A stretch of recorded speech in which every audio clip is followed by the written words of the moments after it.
bass.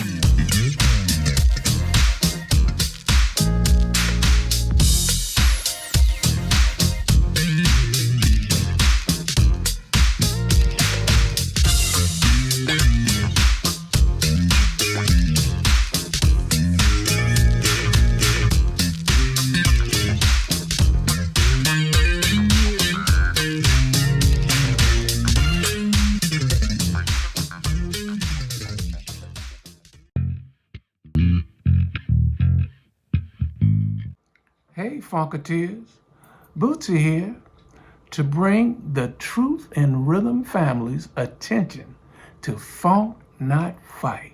Yeah, this is a call to action. We spread hope, not hate, to gain satisfaction throughout our communities via the music uplifting unity. Peppermint Patty, tell us a little more.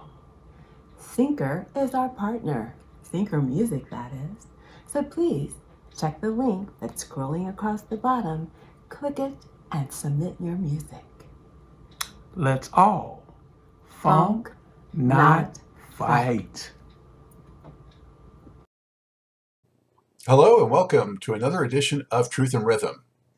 Brought to you by funkinstuff.net, this is the interview show that gets deep in the pocket with contemporary music's foremost masters of the groove. I am your host, Scott Dr. GX Goldfine, musicologist, creative arts journalist, and multimedia pro.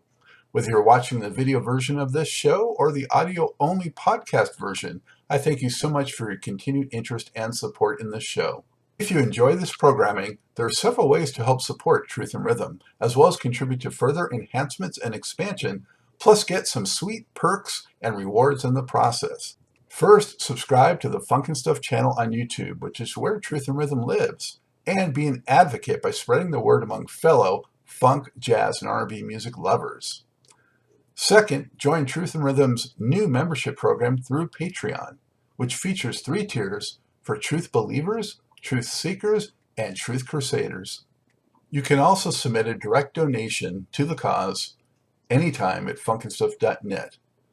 At that site, which is loaded with awesome content, you can also purchase the book Everything's on the One, The First Guide of Funk, shop for official Truth and Rhythm and Funk and Stuff merchandise, and use the Amazon links for all of your online purchases, which allocates a percentage to this show. Sponsorship opportunities are available as well. Contact me directly at scottg@funkinstuff.net. For those of you who go the extra step in supporting the show, you have my heartfelt gratitude for allowing us to continue to shine the light on those special artists whose quest is to find truth in rhythm. I am pleased to welcome to the Truth and Rhythm Mothership keyboardist Gary Hudgins, best known for his studio and stage work for Funkadelic, the Brides of Funkenstein, and other P-Funk acts. He was part of the Brides' amazing band that also featured Blackbyrd, McKnight, and Dennis Chambers. His credits list also includes Crystal Waters, Toni Braxton, Angie Stone, Lenny Kravitz, Michael Jackson, Brandy, and many others. Gary, thank you for joining me. How are you today? Doing fine. Thank you for having me. My pleasure. Where are you today, Gary? I'm at my studio in Owings Mills right now. All right. And how long have you called that home? Well, I've been here, about 9 years. And at this studio, I was in Baltimore City. Then I moved out here to the county. All right. Well, it looks like you got some goodies back there. I see some keyboards and things. So Yeah. Good. Nice. Thank you for doing this. I appreciate it. Been looking forward to talking to you. I appreciate you taking the time. So from Baltimore, so many others, from Baltimore that have that funk in their blood, whether it's Mudbone or, Daryl or Dennis or just on Skeet, just on Benny Cowan, Greg Boyer, Greg Thomas.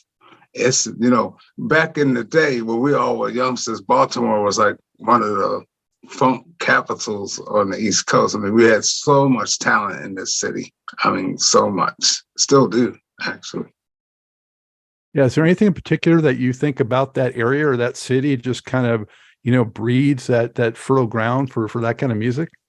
Well, to me, it was, I would just call it competition, because back in those days, none of us were like ballers. We didn't play ball. We were musicians, man. So we would actually settle scores at the club. We had a beef with somebody or another band. One of our sayings was, we used to just say, well, let's just take it to the stage, sucker. And that's what we would do. Take it to the stage, to coin a phrase from George Clinton, take it to the stage. That's what we do. We settle a dispute, made the best band win. And what that did, that helped us to, refine our playing abilities, refine our skills, as it were, just overall improve our craft a lot better just by being competitive, And what drew you to keyboards, and what age did you start doing that? Well, the real backstory is, my dad was a guitar player. He had an acoustic guitar up in the room upstairs in the bedroom behind the door, and we were forbidden to play it, any of my siblings. But when he wasn't home, I would sneak up there and play it anyway, and then put it back in the case. Well, one day I was playing the guitar and I popped a string, boing, and I put it back. I put it back in the case and just tried to hide. And I confessed it was me that broke it. So, guitar was my first instrument, actually. What happened after that? I gravitated towards the piano at the recreation center in my neighborhood. They had a piano in the back room, and they would let me play it. And I started banging on it and banging. Then I started actually trying to play it. I probably was about 14 years old. So that's what started it. I wanted to take lessons. Well, I couldn't do that. So I decided to teach myself. And that's what I did. I did that. Self-taught completely. Although I did take, by the time I got to high school, I took basic music theory. So to know a little bit about what I'm doing. So we did that. And wow, I got my first band when I was about 16. They asked me to come and play in a band. I didn't think I was good enough, but I came there one day anyway to listen to them to rehearse, and they sounded pretty good.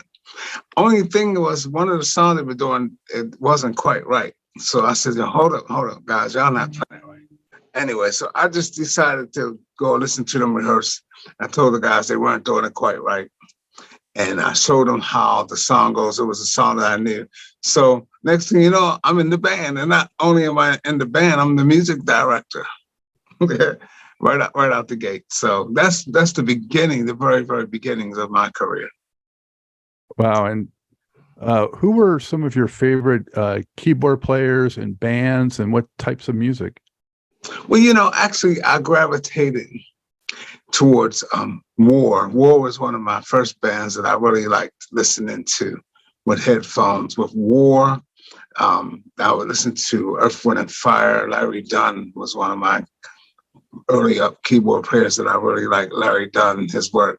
Then I went on later on to really appreciate the work of George Duke, who actually became a big influence for me. I really liked the way he played. I really tried to emulate him in a lot of ways. And those are my biggest influences. But I liked a lot of keyboard players. Some of them were here in Baltimore. Some of my local competition, I guess they were pretty good. Derek Brooks was he's a local keyboardist, a friend of mine, who was also a keyboardist in the Baltimore Connection. If we haven't talked about that, we'll talk about that in a few. The Baltimore Connection. Are you familiar with that, Scott? Isn't that the group? Isn't that the group that sort of was the breeding ground for some of the guys that ended up moving on to P-Funk eventually?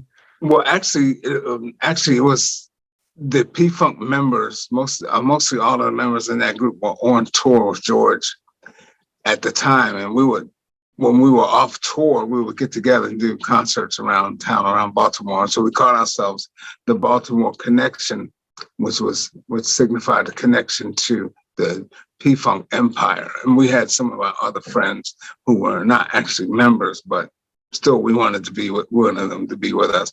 Derek Brooks was one of them. He was one of those. musicians. So yeah, it was a thing that we did in the summertime outside in the park. And it was pretty good. As a matter of fact, we're thinking about and possibly get ready to talk about doing that again this summer coming up. And we'll keep you posted on that. Yeah, bring it. So what would you say was your first professional quote unquote break? I would say when I got with the Brides of Funkenstein, you know, I was a copier technician at the time, you know, in Silver Spring area, and I was coming home from work, and the phone was ringing as I was coming into my place, and it was Jeff Bunn and Skeet Curtis down in Atlanta calling me, wanting to know if I could come down to Atlanta for a meeting with George and the rest of the crew for a possible gig. And I was caught off guard with that, Scott. You know, I hadn't even taken off my clothes from work.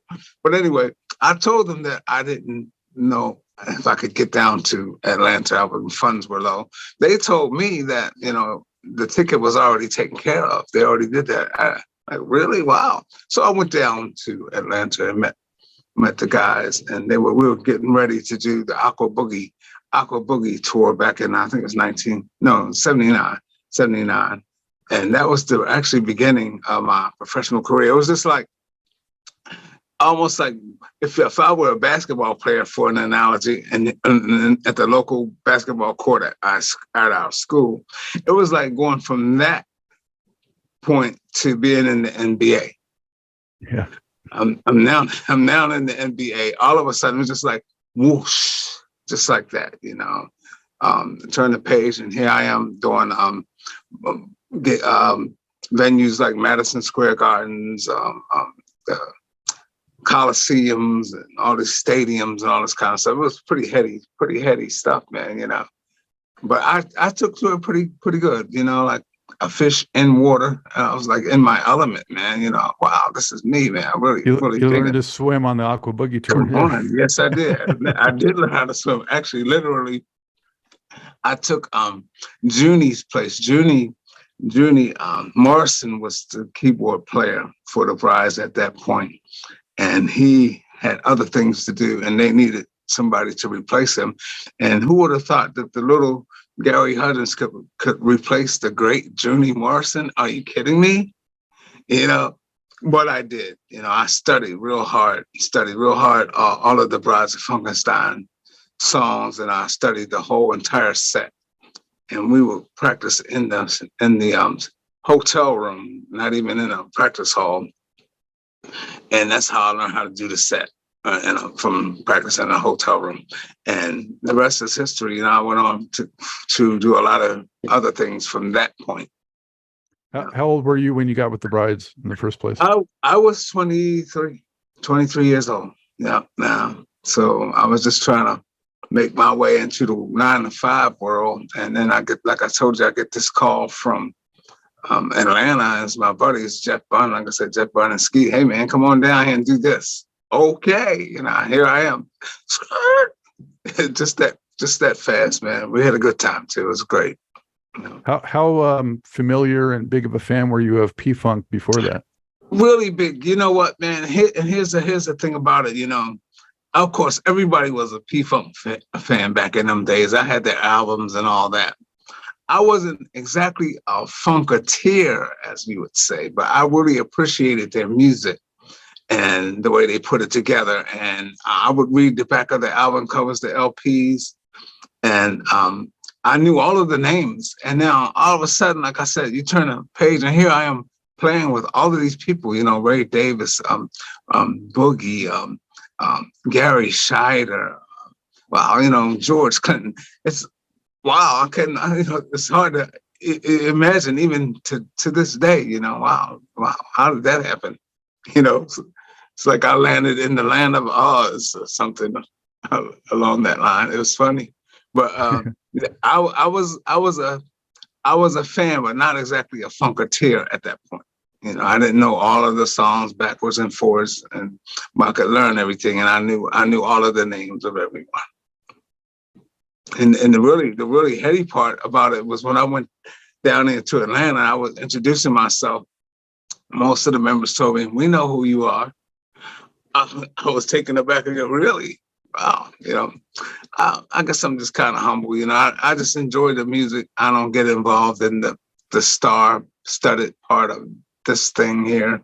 I don't have a lot of photographs or autographs. I don't have any really of all of the really, really big names of people who I've rubbed elbows with and had conversations with, but just never took a picture. You take a picture with them. I just never did that. I just appreciate the conversation that we had at that moment. That's pretty much it. Yeah. Wow, Gary.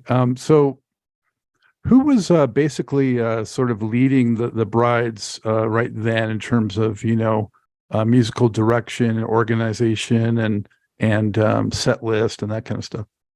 Well, that would have to be mostly Blackbyrd McKnight. He was the acknowledged band leader at that point when I first got in. And we got a lot of the cues from him on a lot of the intros and tempos and all that sort of thing. And we all kind of put our heads together. When we rehearsed together, all of us together in the hotel room, we put our heads together on as to how the show would go. We all had input.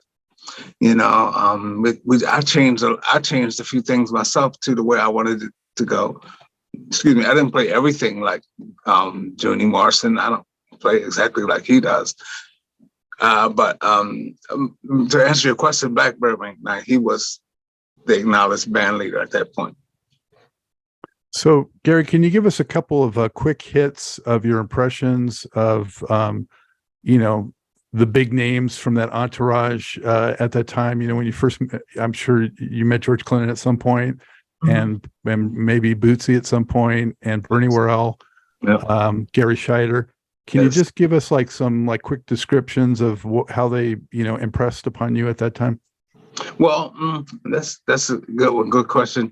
One of my biggest impressions was working with Joni Morrison, Juni and Bernie Worrell. They were my keyboard heroes. They actually showed me a lot of moves on the keyboard of how to navigate through the P-Funk set. Some of the things I learned weren't exactly quite right. That's what I thought they were, but Juni would set me straight. No, man. It goes like this. It goes like this. Play like this. So they were a big impression on me. They were like big brothers, so to speak. Ray Davis. I really became good friends with him. He was just like this really, really cool guy, man. Tear the roof off. We're gonna tear the roof. Just really cool guy, man. Just like a big brother. Boogie. Cordell Mawson, he and I, we became pretty close and, had a good vibe together. Michael Clip Payne, we became fast friends. Oh man, we hit, Clip and I, we would write songs together. Some of the songs actually made it, some of the ideas made it to some of the Brides albums, just bits and pieces, maybe not the whole thing that we practiced, but I would take a piece of it and add it to a song when we were in the studio cutting one of their albums. And so he was a big influence. We just got a kick out of doing that. George Clinton, we didn't really vibe a whole lot. He was always in and out. He was the dude, he was the man. But when I would see him, I would mostly see him just before the show started or after we were already on stage. He would come out from nowhere, from anywhere. I don't know where he was, and he would just appear and he'd come and do the show. And sometimes he'd be in the dressing room afterwards. We'd have a few words together, but he was always surrounded by all these people. And like I said before, I never really got into the star-studded part. I never really acknowledged George Clinton as like this big star that he was. I just looked at him as a person with immense talent and creativity, and I respected that part, not the George Clinton part. It was just George, man. But we had a few good conversations. He liked a lot of the work that I did. He liked the solos that I took. He would stand behind me. I would notice him standing behind me when I took a solo. on the stage. We had a battle, me and Blackbyrd McKnight, for example. It was Blackbyrd. We were doing a lot. We were doing this piece called a nickel bag of solos. That's what they called it, a nickel bag of solos. So it was Blackbird's turn to take a solo. He had this new synthesizer for his guitar, and he took a solo using the keyboard sound. And frankly, I was sort of offended, Wow, let's listen to him. So I was right after him, I took a solo with a guitar sound and nailed it, man. They were like, wow, look at these sounds coming out of this rolling keyboard that I was using. And we just kept that going. Joe, he really loved that competition. Back to the competition that I talked about earlier. There it is again, compete, man. My attitude in a funky sort of way was, here, you take a keyboard solo, or I'll go you one better. I'll take a guitar solo. Now, take that. And that's how that started. And they actually recorded that. And so you can buy that. It made the album. Is that on that live collection? Yeah, one of the live collections. Yeah, it's called that's Nickel Bag of Solos. That's a phenomenal track. It's really long, and you guys just go off on it. Scott, that's one of the things I really loved about working with George Clinton and the Funkadelic organization. There was structure. Let me say, there was structure, but you could still within the walls of the structure, you could do anything you wanted to do. Anything you wanted to do. There was a time on one tour, the keyboard started the entire show. The lights would go down. I would play whatever I wanted to in E flat. As long as it was an E flat minor, that was the setup. I learned that from Bernie Worrell when we would do Maggot Brain. He would do Maggot Brain is in the key of E minor, and they would turn the lights down and let Bernie Worrell just do his thing, man, in E minor. And I learned, wow, we can do that. I can play. Every night in every city was a different thing that he did. It was never the same two things. And I said, okay, I love this. I love this fact that we can just play whatever's on our mind, whatever's on our heart tonight. So I learned that from him. It's really a great thing. I really appreciated that. Yeah. So some of the big influences, in addition to the ones I named, my Baltimore connection, we always vibe off of each other. Skeet, Dennis Chambers and I, we were roommates when we first got on the P-Funk tour. We both started about the same time. As new guys, the new musicians had to share a room. You don't get a single room coming right out of here, man. So us being the two new guys from Baltimore, they threw us in the same room for about the first two tours, man, and finally we were able to reach a status where we could get a single room. But we learned a lot. We vibed off of each other at that point because we had a lot of time together. But the rest of the Baltimore crew, Benny Cowan on trumpet, he was one of my big influences. He was another one of my biggest, how can I put it, one of my biggest people who, tooted my horn for me, so to speak, for lack of a better term. He really did that for me, put my name out there and helped me to get into the organization. Skeet Curtis, Jeff Bunn. Jeff Bunn was a big influence on me getting into the group. So we all vibed off of each other every night. That Baltimore connection was always evident, and never left, and it still hasn't. Yeah. Who out of that group, who was like the biggest cut up, or who was clowning the most, when you guys would be out there on the road? On the P-Funk set? Yeah. Probably Sir Nose, Carlos McMurray. He was the Sir Nose character, the second one. We had another one before him. But Michael Clip Payne, he was a big cut up. We got a kick out of watching him. He would just do whatever, man. You just never know what this guy was going to do from night to night, man. One night he might be crawling across the floor. Another night, if we had a Tarzan rope, he'd be swinging from the ropes. But I would say Clip Payne, he was the biggest cut up to me. Everybody else was, focusing on their instrument and on the music. Yeah. Well, Gary, so I mean, being at the, you know, right there with guys like Junie and Bernie, two of the most innovative, but enigmatic keyboard players of all time, and unconventional in a lot of ways, so creative. You mentioned about picking up, doing your own thing in E flat before the band would start. But was there anything else, or things that you could share with viewers that helped make, in your mind, Junie and Bernie so unique in their keyboard art? Wow, that's a hard question. Well, the thing about I can start with Bernie, my conversations with him. He told me about his background. I had no idea that he played with the New Jersey Symphony Orchestra, I think when he was like 9 or something, as a prodigy, I was just amazed at that, I have an ear for classical music as well, although I never actually studied it.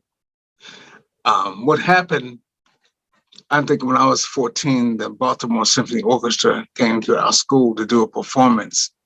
And I was just completely blown away for weeks and weeks before I could get my head back on straight. So I had an ear for the classical, and listening to Bernie talk about his classical experiences was really interesting to me. Bernie's just this really cool guy, man. I was just amazed at how cool and warm that these musicians were. I thought they were like these wild and crazy guys that you see on stage. But after the music was over and we were back on the tour bus or back at the hotel, they're like just these normal people, man, And I really, really latched on to that part. So, in my conversation with Junie, he would always let me, and especially me and Jeff Bunn, for some reason, he would always let us hear his newest and latest ideas before they ever made it to the album. Like one track in particular was I think Not Just Knee Deep. When we heard that track when it was in its conception, it was no words. It didn't even have a title yet. And we thought, man, this is a phenomenal track, Junie, man. Wow, listen to you. You're just this really talented guy. And we just appreciated the way he would trust our ears and trust us to listen to his stuff before anybody else heard it. So we had that luxury. Me and Jeff Bunn, for some reason, he would come to our room, and that's how we blended and vibed off each other like that. What was it like when you first got in the studio with those guys for your first studio work in the Funk Mob? Well, here's the thing. Most of my studio work was with the Brides of Funkenstein and not Funkadelic or Parliament. For some reason, I never did make those sessions. I was called in to help out with the Brides albums and the Brides sessions. The thing about it, we record in Detroit, and all of the time it wasn't a pleasant experience. We would go there and work long hours and be in the studio forever and ever. It was just kind of hard to get paid, Scott. Couldn't get paid for that. They put us up with a room, and they would feed us a little bit. And I just didn't like that. I didn't think it was worth it to me. To go to the studio and put those long hours in and not receive the financial part. And we get the credits on the album for the writers and the performance part, but we just couldn't get the studio session pay and all that stuff. So with that, I just stopped going. I had other things that I could do that were more profitable at that time, right here in Baltimore and DC area. So I just stopped going. And so people ask me, hey Gary, how come you're not on a lot of P-Funk albums? Well, that's the reason why. I'm a businessman. I consider myself to be in business. I'm not here just for the funk of it, for lack of a better term. I'm here. I have bills to pay like everybody else, man, and you have to get paid. Matter of fact, that was the first time I went out with George Clinton. Well, actually, the Brides of Funkenstein. I actually turned in my resignation because I had asked the tour manager if I could actually earn more money per concert, and they told me actually no. Not now, maybe some other time. But my bills kept piling up while I'm on the road with them, and I'd come home, I got a stack of bills. I just couldn't meet them, so I left. I actually still have the letter of resignation that I typed up back then, and I was forced to leave for financial reasons. So, and I always felt that I would go back, and it actually did happen. I got a phone call again in 1993 to go back out on the tour, to start back up again with them. The timing was right. And this time I negotiated. I learned from the first tour. The second tour, I negotiated what I wanted to make off of each concert, and I gave them this wild, extravagant figure. And they said, okay. So I made not only the money that I didn't get for the first tour, but I was paid well on the second tour.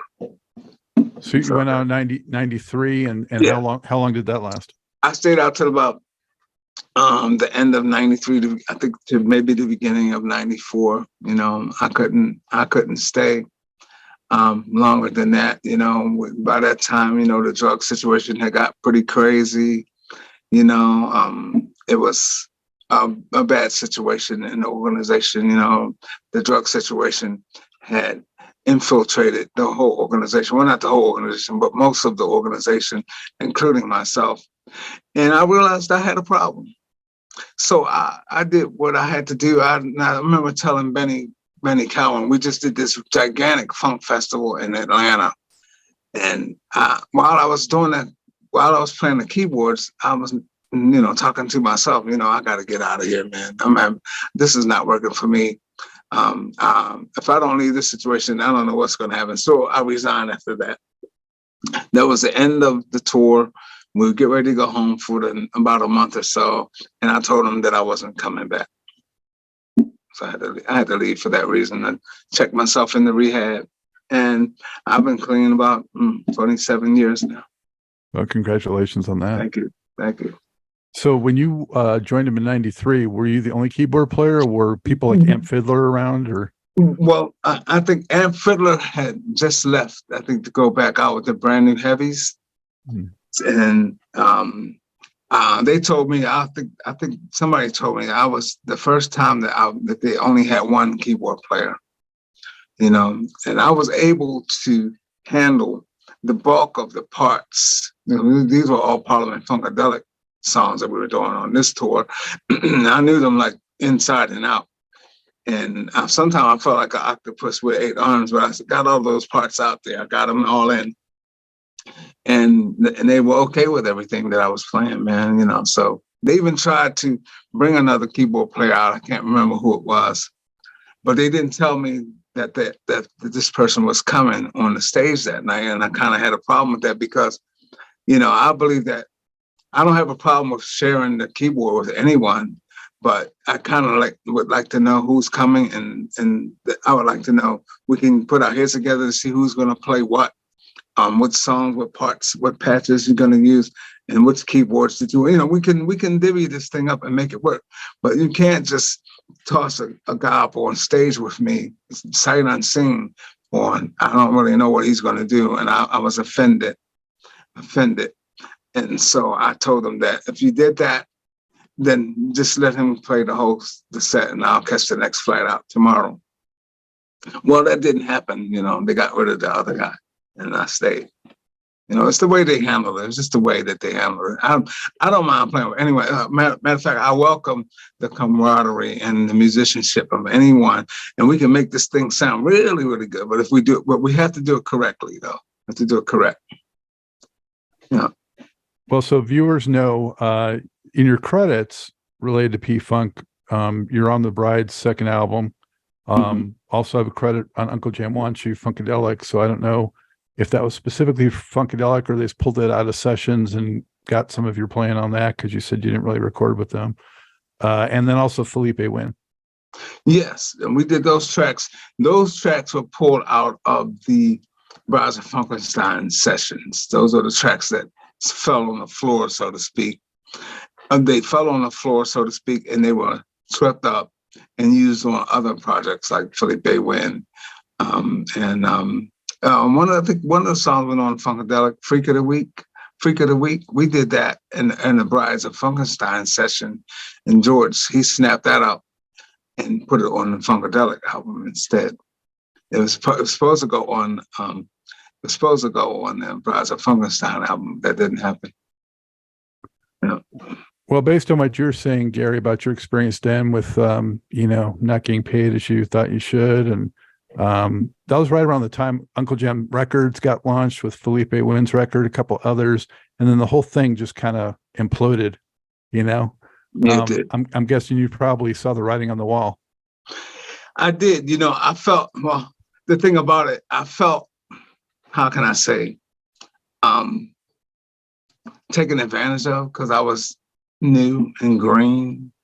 I didn't really know how this worked. Like I told you, it was like stepping into the NBA, although I didn't have a manager, I didn't have anybody to go to bat and say, hey, look, man, do this. You should ask for this. You should get this. We're going to get this. I had to do all this myself. And I'm doing all this work. And so what had happened, like I said, I was kind of filling in with Bernie Worrell on the Funkadelic set, just jumping up there to help him out. And he liked what I was doing, Bernie. He liked what I was doing. And now I'm doing it every night without getting paid, And I think it was one night, if I remember correctly, Bernie Worrell, he was delayed coming to the concert in Madison Square Gardens. And they said, Gary, man, Bernie gonna be late, man. You got to get up there, man. You got to get up there and do this. Can you do it? I'm like, sure, So I'm doing the whole set till he can come up there. But I just wanted to be compensated, If you're gonna count on me to do these things, I'm happy to do it. The thing about it, all I knew is that on the Aqua Boogie tour, we were selling out venues like the Capitol Center were 25,000 people each night. The Dallas Cotton Bowl or the Forum, we're making millions of dollars, man. I'm just asking for this little extra per concert, and you tell me no. I have a problem with that, man. Yeah, no doubt. Understandable. Yeah.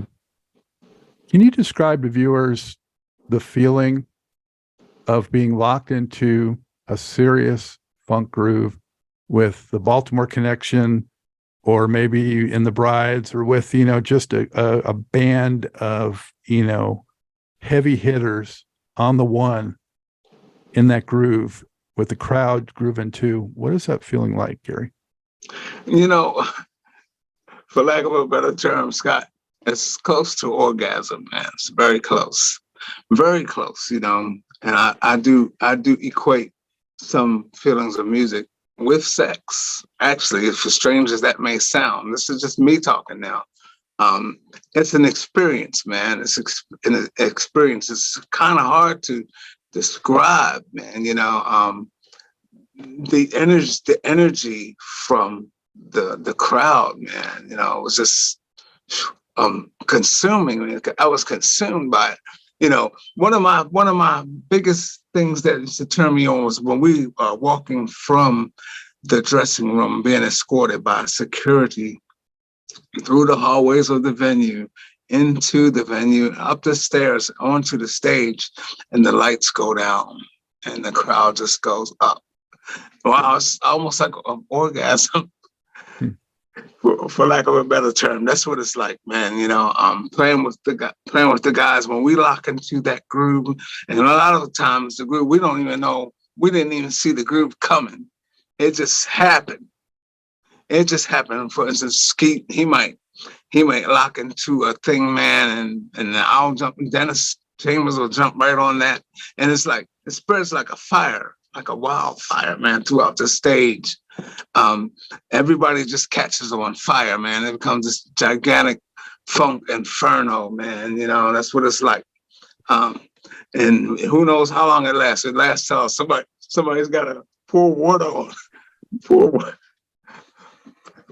on us, man, to get us to calm down. Literally, man. It's just how it is, man. And we come off the stage exhausted, man.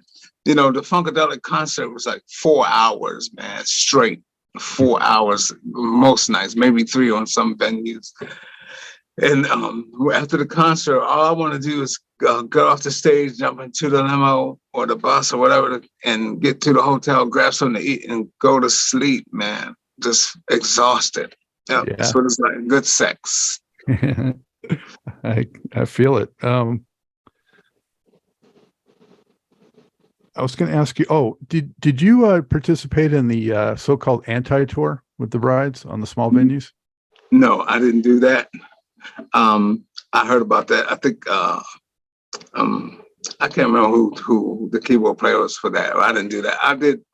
I just did the main. My first gig, my first tour was the Brides of Funkenstein Funko Walk tour, and we did that. And after that, like I said, after I resigned, I didn't do anything else with them. I did do a couple one-off gigs, excuse me, with Dawn Silver down in Virginia, and I was asked to do the Whiskey a Go-Go. I couldn't make that one, but we didn't really do any more touring after that. After my first tour with them, that was pretty much it for us. Any impressions of Dawn or Lynn? Yeah, it was a pleasure working with them. They were really, really cool chicks. They were really. I didn't really deal with Lynn that much. Dawn, I was closer to her because she was close to Jeff Bunn, who was almost like my brother, so to speak. So we were around each other a lot, and she would fly out from California to visit us in Baltimore and hang out with us for a few days. When we enjoyed that. So I had a more close relationship. But as far as professionally working with them, they were just consummate professionals, right on the money, man. Hardworking women as far as the funk is concerned. They really put the time in to get their act right. We all did, though. We all did. We worked really hard. Really, really hard. I think that's why a lot of people said they actually liked the Bride set even more so than Jordan. We were giving the Funkadelic and the P-Funk a run for their money, man, between the squad with Dennis Chambers, Jeff Bunn, myself, Blackbyrd, McKnight, and the Baltimore Connection horns. Man, we were throwing it out there, man, throwing it out there. Night after night. It was a killer band. I remember Blackbyrd used to wear the face paint. Yeah, we all did. Matter of fact, Clip, he used to paint our faces. I let him paint my face once. But we would do that, had makeup and wardrobe downstairs in the wardrobe section. And Clip said, "Gary, let me paint your face, man." One side of my face was red and white stripes, and the other side was blue with white star, with this one white star on my cheek, like a flag, Yeah, I just let him go. Hey, man, go ahead, paint me. But we had fun with that. Well, tell the people, Gary, where music took you after P-Funk. After P-Funk, life after P-Funk, man. What we did, I started working with this squad here in production company in Baltimore called Basement Boys Productions, and Teddy Douglas, Jay Steinauer, and Tommy Davis. They had recruited me to do some tracks for this artist named Crystal Waters or somebody. I didn't even know who she was, but that was the beginning of her career, the Gypsy Woman and the 100% tracks that came out. I had some things to do with those tracks, especially the 100%. If you listen to the track that Crystal Waters did, 100% Pure Love, that's pretty much all me on all the music, and we did use a guitar player. But I started doing remixes and developing those artists, Alternate. These are dance. I moved into the dance world, the European dance community, and began working with them. And I kind of took a foot out of the funk organization and went into house. And that's where I am today. I stayed with that. I worked with the Basement Boys for, I guess maybe 10, 11 years, did a lot of tours with Crystal Waters, her music director for a while. And me and another partner in that organization named DJ Spin, we decided to branch off and form our own company called Quantize Recordings, which is what I'm still working with to this day. We're making some of the hottest music on the dance floor. That's what I'm doing now. That's the studio that I'm in now. This is what we do here, house music now. and remixes for other artists too. But it's kind of like the way Sheila Horn went, right? I mean, she went into dance music from P-Funk. Exactly. And the strange thing about it, I didn't know she was into the dance music. I discovered her that she was doing this by accident, and she was flabbergasted that I was working with Crystal Waters, one of her idols, I guess you could say. She really was impressed with the fact, I said I really helped to put Crystal Waters on the map. She's a super duper talent in her own right, but we with all of our collective creativity, that's how she got to where she is today. She's still doing well to this day. Yeah. Mm-hmm. And what are you working on right now? Well, right now I'm working on some remixes for DJ Spin. Some artists that we work on, artists that are based in Europe, European artists. Hold on, I'm working on Joyce Sims. I don't really know these folks, but their tracks come to our production company to be remade.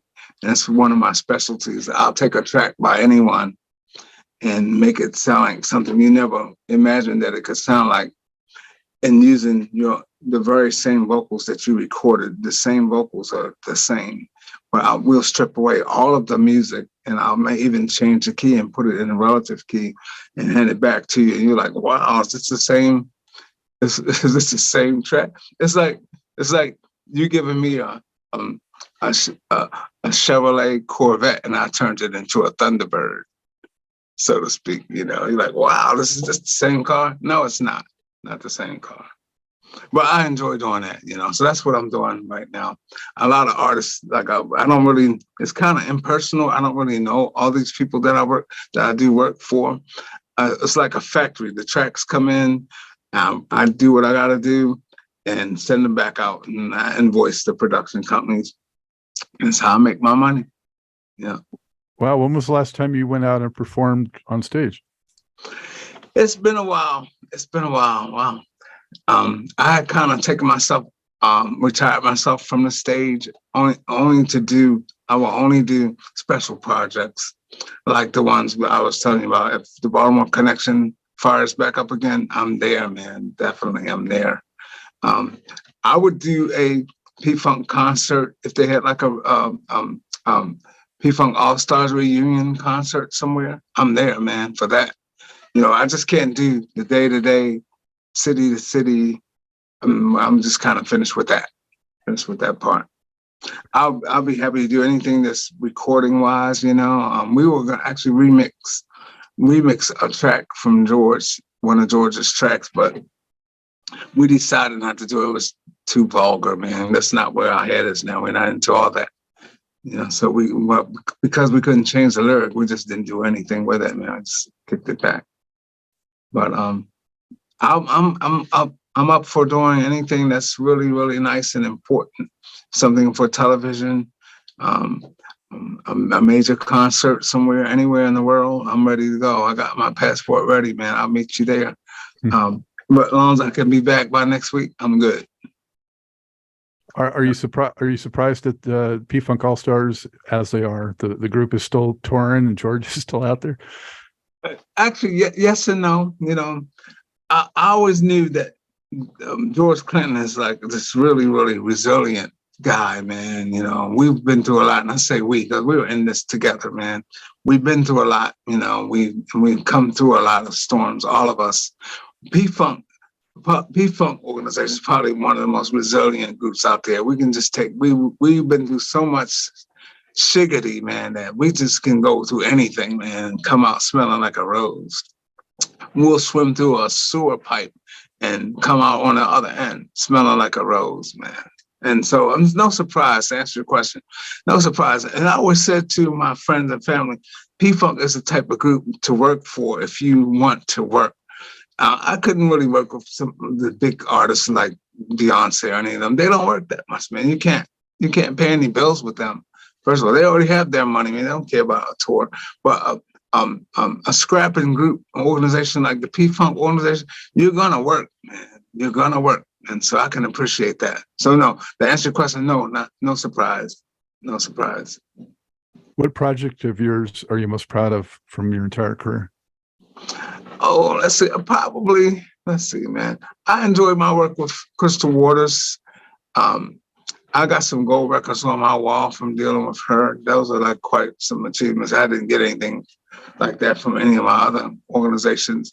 So I would have to say Basement Boys Productions. We did really good work with them in the European dance community. I enjoyed my time with the Brides and the P-Funk organization, to be sure.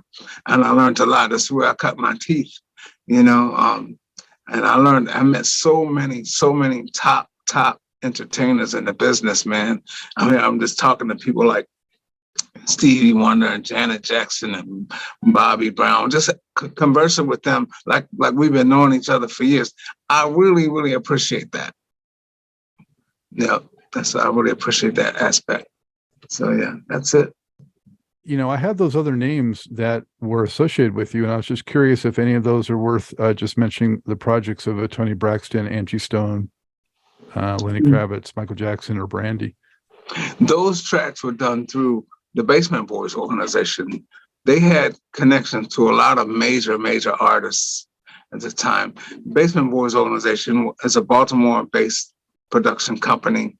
I know they had contracts with 3 major labels at the same time back in the 90s. Nobody in Baltimore has done that before or since. That's where all those names came from. They were really excited about the work that we did with Crystal Waters and other artists, and they wanted us to do the same thing for them. So they would send us their stuff. Sony Records, they sent us a track from Michael Jackson that he wasn't happy with, that was on his Blood on the Dance Floor album. That's a track called Stranger in Moscow. They wanted it to be fast, man. So how do you take a slow dragging song and make it like this really big dance hit? Easy. We got computers and we got the know-how to get that done.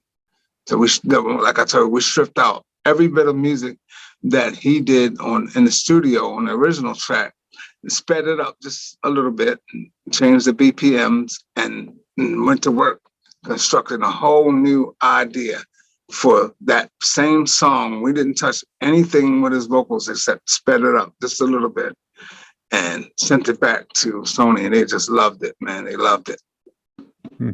Like and that's what we do. Magicians in a way.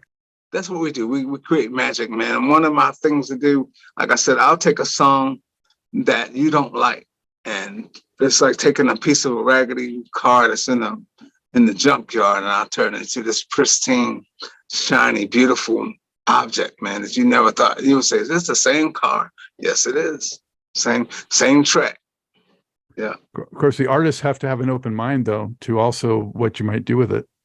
They do, and all of them, their mind is not open. They didn't like everything that we did. As all artists didn't like everything, it was too radical for them, and that's fine, and we're okay with that. We're not going to change it, though. You can go ahead and send it to your next production company and let them have a stab at it. We did our thing. We like what we did, and so now we're done. We're done. We're not going to keep trying to go back and fix it. And this is what we think it should be like. You come to us for what we want, for what we have, what we offer. That's what you come to us for. So we keep it at that. We don't change. Do you want to plug anything for viewers, like a website or any kind of contact information? Actually, I don't have a website. I'm working. I'll do a lot of work behind the scenes, Scott.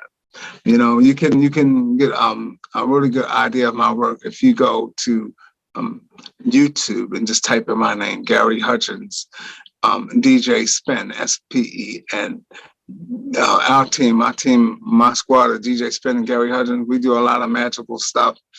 Everything that we've done just about is on YouTube and beatport.com, youtube.com. And you can get an idea of what I've been doing, what I've done a long time ago. Another source is tracksource.com, TRAXSOURCE, tracksource.com. Go in the search box and type in my name, Gary Hudgins, DJ Spin, and all of our stuff will come up. Our whole catalog will come up, everything. And there you have it. How'd you meet DJ Spen? Because he seems like a important partner in what you He do. is, and he was working in the Beat studio, at Basement Boy Studio, and one night they just threw the producers just threw us in the studio together. I didn't really know him though. I knew who he was, but I didn't know. They said, "This is here. Y'all get in here and come up with something," you know. And that's what we did. We just started working together, and wow, man, that was back in about like 1990, 91, somewhere back then, man. You know. And we're still working together to this very day. To this very day. Wow. No. All right. Well, it's so good to hear that you've prospered, you know, post P-Funk and found your niche and your groove. And thank you so much, Gary, for spending the time and sharing all this with us, and for the P-Funk you contributed through the years, especially. We love the funk. And thank you for talking to us. Well, I appreciate you having me, Scott. Thank you, sir. And call me anytime if you want some more information. I'd be happy to do a part 2. There's more to tell. I hope you enjoyed this episode of Truth in Rhythm.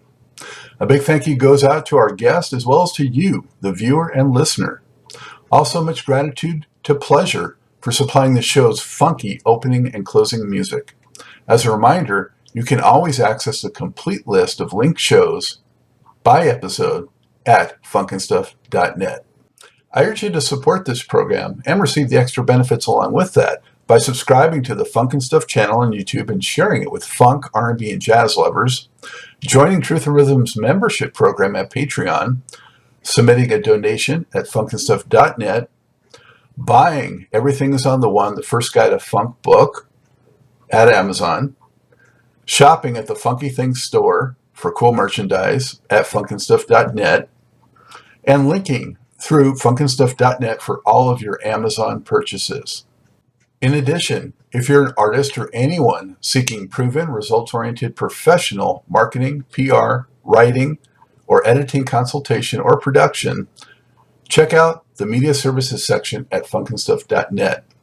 Also, I encourage you to drop me a line at scottg@funkandstuff.net.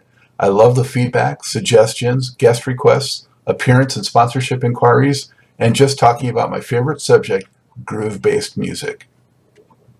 For now, and as always, this is Scott Dr. GX Goldfine saying, keep on vibing to the rhythm of the one.